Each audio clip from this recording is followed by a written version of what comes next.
நிறைய பேர் நம்மளோட கஸ்டமர்ஸ் உங்களோட சீட்ஸ் எல்லாமே ரொம்ப யூனிக்காக இருக்குன்னு சொல்லி நிறைய பேர் எனக்கு சீட்ஸ் மட்டும் கொடுங்க அப்படின்னு சொல்கிறாங்க, நம்மளோட செல்ஃப் ஃபேப்ரிகேட் சீட்ஸு. ஸோ அதனால் இப்போ நாங்கள் வந்து சீட்ஸ் மட்டும் சேல் பண்ணலான்ற ஒரு ஐடியாவில் இருக்கோம். ஸோ அக்சசரிஸும் நிறைய பேர் கேட்கறனால ஸோ வி ஹவ் இனிஷியேட்டட். நம்ம எல்லாமே செல்ஃப் ஃபேப்ரிகேட் தான். ஸோ பார்த்தீங்கன்னா சீட்ஸ் எல்லாம் பார்த்தீங்கன்னா இதெல்லாம் பார்த்தீங்கன்னா ஓல்டு புல்லட்டுக்கு நம்மளே ஃபேப்ரிகேட் பண்ணுறோம். So different types of fabrication. இது வந்து ஓல்டு சைக்கிள் சீட், பின்னாடி வந்து பார்த்தீங்கன்னா ரியர் சீட் வராது, அதுக்கு பதிலாக கேரியர் டைப்பில் போடுற மாதிரி இருக்கும். ஸோ இது ரொம்ப சூப்பரான இது. 2 கலர்ஸில் நம்மள்ட்ட அவைலபிள் இருக்குது. ஸோ அதுக்கப்புறமேட்டி உங்களுக்கு ரெகுலர் ஸ்டாண்டர்ட் டைப் சீட் எலக்ட்ராக்கு போடுற மாதிரி இருக்கும். இது வந்து ரெகுலராக நாங்களே செல்ஃப் ஃபேப்ரிகேட் பண்ணுறது தான். இது எதுவுமே கம்பெனி ஃபினிஷில். ஸோ உங்களுக்கு ஓல்டு பிளேட்லேயே வந்து நாங்கள் எல்லாமே ரெடி பண்ணிடுவோம். ஏன் பெயிண்ட் பண்ணலன்னா அந்த காரணத்துக்காக தான். ஸோ ஒரிஜினல் பிளேட்லேயே நாங்கள் வந்து ஃபிட்டிங்ஸ் நீங்கள் எப்படி கேட்டாலும் அதுக்கு தகுந்தாப்பில் கொடுத்துடலாம். ஸோ அடுத்து வந்து பார்த்தீங்கன்னா உங்களுக்கு இந்த சீட் வந்து ரொம்ப யூனிக்காக இருக்கும், பஞ்சாபி டைப்.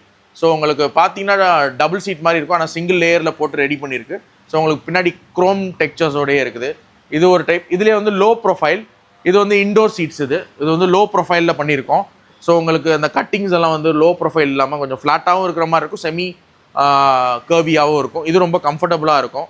ஸோ இது ஒரு டைப். அதுக்கப்புறமேட்டி வந்து ஒரிஜினலாக G2 சீட்ஸில் பிராஸ் டைப் இருக்குது. இது வந்து பிராஸில் இந்த டைப் கொடுத்துருக்கோம். உங்களுக்கு அந்த க்ரௌன் டைப்பில் கொடுத்து இது பண்ணியிருக்கோம். ஸோ இதே இதில் வந்து பார்த்தீங்கன்னா உங்களுக்கு ரெகுலர் ஃபிட்டிங் G2 B1 வந்து கீழே க்ரோம் எதுவுமே இல்லாத மாதிரி இருக்கும்.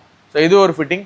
அப்புறம் ஓல்டு புல்லட்டில் வந்து பார்த்தீங்கன்னா உங்களுக்கு ஹைட் கூட இருக்கேன், எனக்கு வந்து ஹைட் கம்மியாக வேணும் அப்படின்னா லோ ப்ரொஃபைல் சீட். ஸோ நான் என்னோட நிறையா வீடியோஸில் இந்த இது பார்த்துருப்பீங்க. ஸோ உங்களுக்கு பார்த்தீங்கன்னா ட்வின் சீட் மாதிரி தான் இருக்கும், ஆனால் லோ ப்ரொஃபைல் கொஞ்சம் ஷார்ட்டாக இருக்கிறவங்களுக்கு ரொம்ப கம்ஃபர்டபுளாக இருக்கும். ஸோ இந்த மாதிரி உங்களுக்கு எந்த சீட்ஸ் வேணுனாலும் தாராளமாக எங்களுக்கு காண்டாக்ட் பண்ணுங்கள். நாங்களே செல்ஃப் ஃபேப்ரிகேட் பண்ணி உங்களோட ஹைட், பாஸ்டர், டார்ஸோக்கு தகுந்தாப்புல நாங்கள் ரெடி பண்ணி தரதுக்கு ரெடியாக இருக்கோம். அதுக்கு நீங்கள் பண்ண வேண்டிய வேலை கீழே ஒரு நம்பர் காண்டாக்ட் பண்ணி உங்களோட சீட்ஸ் எல்லாம் செல்ஃப் ஃபேப்ரிகேட் பண்ணி டிசைன் பண்ணிக்கலாம். நிறைய அப்டேட்ஸ் பற்றி தெரிஞ்சுக்கணும் அப்படின்னா எங்களோட பேஜை மறக்காமல் ஃபாலோ பண்ணுங்கள்.